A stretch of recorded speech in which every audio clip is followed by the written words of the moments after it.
Peace. Ooh, are you a high school senior who just submitted their application? Well, welcome. I'm thinking that's why you clicked on this video. I'm going to talk about what to do next and how to make the most of your college search. Hi, my name is Bilquis, one of the school counseling funding seekers consultants, and I was a high school student just like you years ago. If you're here, welcome to School Funding Secrets, this page where we offer consultation, let me use the right word, consultation on school counseling topics to help you through your journey through high school and even post and preparing for life, whether it's through financial aid, the process, how to receive assistance, academic exploration, career exploration, financial literacy. So in this video, I'm going to talk about what comes after you submit your application, give you a few tips on how to make the most of your college search. So stay tuned. By now, hopefully you already created a list. It's February, and today is the deadline. Actually, hopefully you clicked on this at the right time, and if not, was also the deadline for the SAT registration, one of the standardized tests, which I will go over in a few. You create a list of all your schools that you applied to before your college application deadline. So you're going through those deadlines to make sure everything is submitted and on time. You want to ask your counselor or teacher to submit the required documents, or if they have, you're just following up with them. Remember, this is a checklist, some suggestions on what you need to do or be mindful of after you submit your application, such as the transcripts or letter of recommendations. A lot of these things are done electronically, so you want to make sure that they are submitting or they receive notifications from the actual school that you apply to, or sometimes it's a paper applications. So you're just doing a kind reminder to let them know or to ask them if they have submitted the required documents. You can follow the dashboard of the college or institution that you're applying to. For the most part, they will have, you may have created an account with them. So they will either send you notifications to the email that you used when you're applying, or they gave you information to create a login account or username so you can go on to their dashboard and look to make sure that nothing is missing and or is it required. So I would hopefully you are utilizing these services. A nice gesture at this time to send thank you letters and to everyone who has helped your application process, whether it is your counselor, it could be your coach, it could be your teacher, it could be your family member that was assisting, or a supervisor that wherever you're working or where you're volunteering, even your neighbor, whoever has been in your corner at this point in time to assist you. Please feel free to send them a thank you letter, or if not, set a date. Then maybe 2 weeks from that time, or 2 weeks prior to the time you want to be reminded in a day. For most of us, life is busy, so much is going on, especially as a high school senior, we're very involved. There's nothing wrong with having dates and reminders when to do something or to remember to checklist. Standardized tests. You want to make sure you're checking with the colleges or institution that you're interested in to see what tests they require. By now, if you're a senior, you may have already taken these tests in your junior year or your 11th grade year, or if you're coming overseas. For some students, they have not. Sometimes this is the day that you may have clicked on, like, wait, I think I have a chance. I would like to go to school. Well, today, if the school is requiring an SAT, on February 10th is the deadline for the March 11th upcoming date. That is the regular deadline. There are other deadline dates, such as for international registration, which is February 24th, 2023, and particularly when you're watching this video, go for the following year. And in the U.S. registration late deadline is February 28th, 2023. I will include some of the links down below where you can click on it and it will bring you to the registration site for the College Board, which is actually the one supplier of the test. And please note, starting March 2023, all students taking the SAT at international test centers will take the digital test. And there will be a hyperlink for that as well. You can check that and talk to your school counselor or someone that's helping you. And even if you feel free to reach out to School Funding Secrets. So the link will be there below in the description. Also, you want to check with your school counselor because there is a cost to take these exams and to see if you can get the fee waived. They will have the requirements and what will be needed in order to be eligible for that waiving of that fee. Some institutions have also either removed or waived the requirement to make it optional. You want to be sure to check with that particular school or institution to know if that applies to you. Register for the standardized test and hopefully by the before the deadline dates. But again, today is your day, and you're not too late. So you will make sure to click on those links and also check in with your school counselor for the fee waiver and or what other standardized tests are required, as well as the admissions office at the school that you are applying to. Feel free, if you're not understanding the actual website, hopefully it is legible and understandable, but you can also go on, click the number. There might be an email and just say, look, I'm just want to make sure. It says optional. What does that mean? Should I take it, not take it? And I do advise students, if you want to just kind of get an idea, you don't have to forward it to them, but most of the time when you're filling out these applications, they will let you know, but also the standardized test will ask you what schools you want your scores to be sent to. So again, just check with the institution to see what is optional, what is required, and then you can kind of gauge yourself from there of what standardized tests you will need to take. Get your finances in order.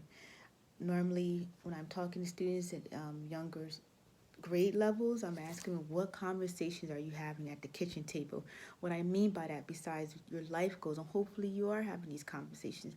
Not everyone has someone in their life, but choose School Funding Seekers, and we'll be able to assist you as well.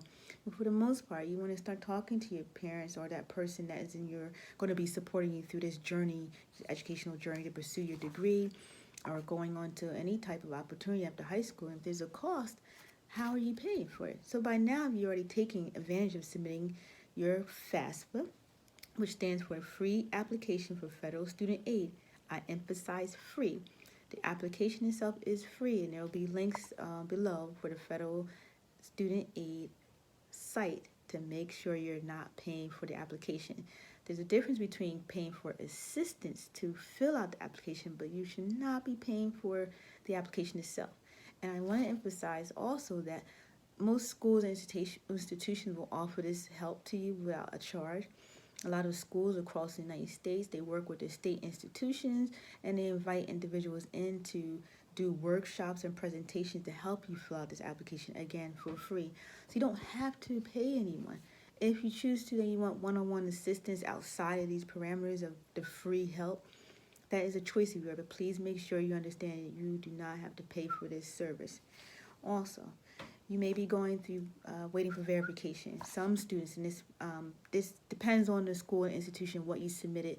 Basically, you're waiting to complete documents or retrieving documents. You're checking the email that you used on the application or to the school to make sure you're not missing anything. Verification does not apply to everyone.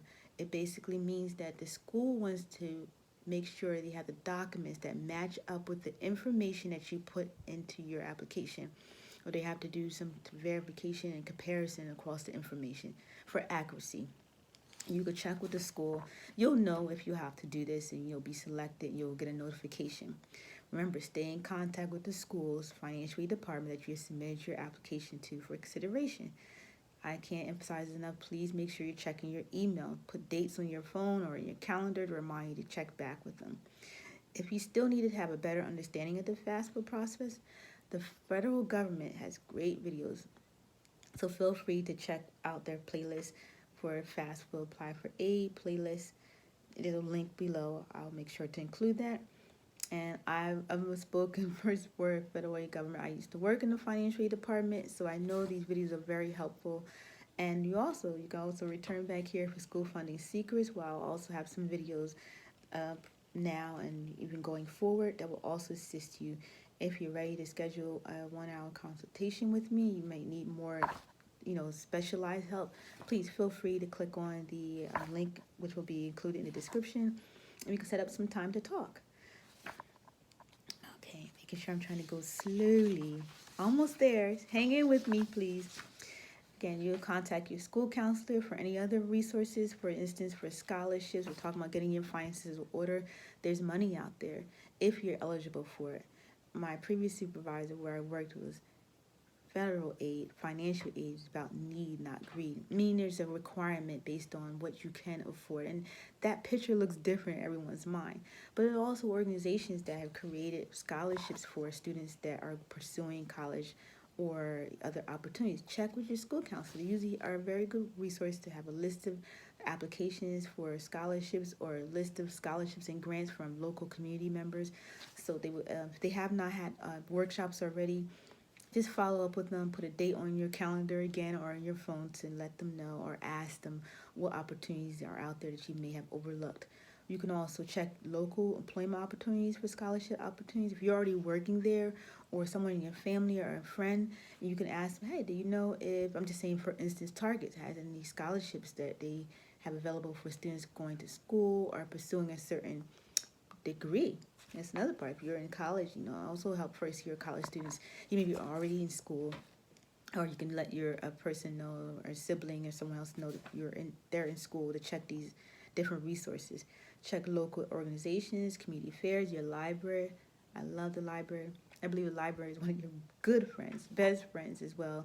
They're a wealth of knowledge, just like your school counselor. Maybe you have chosen to go to work. So you want to start researching potential employers, I should say. You are the employer. The place where you're working is the employer. Internships where you can get experience. It may be paid or it may be for free, but you still get experience in the field that you are going to want to pursue, and other grad opportunities. Let me know if you're interested in a video for some tips. And again, seek your school counselor for assistance too. For instance, you may need a resume, you may need interview tips, you may need to know how to complete a cover letter or create one. Hopefully you already had a consumer life or family life planning, career planning class or workshop during your schooling, and or again, the library. There are schools out there that offers assistance. You can check the local community colleges. Sometimes they may offer a free workshop. So again, first look for the free option always. But if you need assistance, like one-on-one, again, you can look down below if you want to work with me on that. For those of you who are making other decisions besides pursuing college, and you want our trade school for the upcoming fall 2023, maybe you want to take a gap year to do some traveling or work for a few years. Regardless, you want to still make a list, especially with the traveling, where you want to visit. What are the travel requirements? Do you need a passport? Is it in-state, out-of-state, overseas? When is the best time to travel? And to start planning the cost. The cost to get there, unless you have money that you're saved, hey, that's another way, but you still want to make sure to understand the dollar amount of how much it will cost to travel to these locations. And start thinking now what you want to do after college. Where will you work? And start visualizing it. And what will your living situation be like?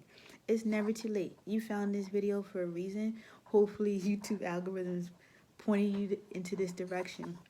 And today is your day that you can decide what you want to do after high school as a senior. Those parents that have also come to this page, or a friend or a loved one, please feel free to share this. Like, subscribe, return back to school funding secrets. I hope this was okay, not too long, enough to kind of give you some support. And I believe I'm going to have a link also to a checklist. If that would help, let me know. Sometimes some people need to see things on paper and help to kind of cross off, okay, I did this and did that. You also check with your school counselor as well. They may have a checklist already that they provided for you. Leave comments, suggestions. Let me know other topics that you may want to discuss going forward in the future. The best with your journey. Much peace.